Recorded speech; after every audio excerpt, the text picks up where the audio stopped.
Lisa Crilley Mallis here, and let's talk about the next shiny object syndrome. Here's what I know about my clients. They love to serve their clients. The more clients they can serve, the happier that they are.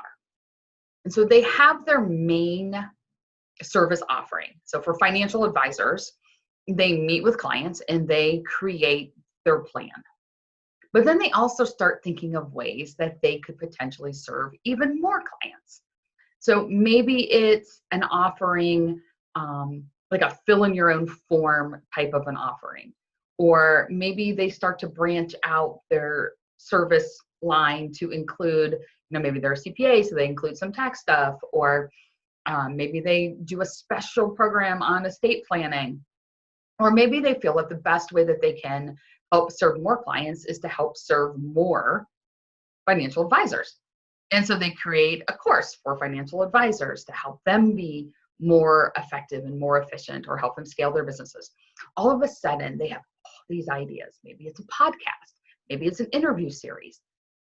And they start squirreling away thoughts. Like they'll think, ooh, this person would be a great guest for my podcast.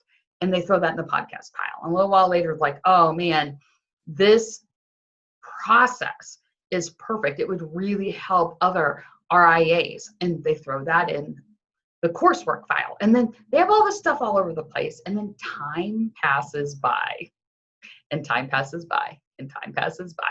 And they haven't implemented anything, but they have a lot of really good ideas. And having a lot of really good ideas and not implementing anything is not serving more clients. But they really can't figure out what is the next one they should do. So here, I'm going to give you a tip. If you've looked at them, you've tried pros and cons, you've looked at it from different angles, like which one can I put the least amount of effort in to get the greatest result? Like I always call it the 80-20 rule. Like you're looking at it from all sides and you cannot get off the dime. You cannot move forward. Here's what I want you to do. Close your eyes, pick two ideas, toss a coin, and when the coin is in the air, you will be hoping it lands either heads or tails based on which idea or project you've assigned to it. I'm not telling you to put your life in the hands of a nickel as you toss it in the air, but you will start to feel like, oh, I hope it lands this way, or disappointed when it lands that it didn't land the way that you wanted it. That's how you make your choice on what you're feeling in your gut. And if it lands and you truly didn't want it to land one way or the other, the good news is you are equally invested in both. So just close your eyes and pick.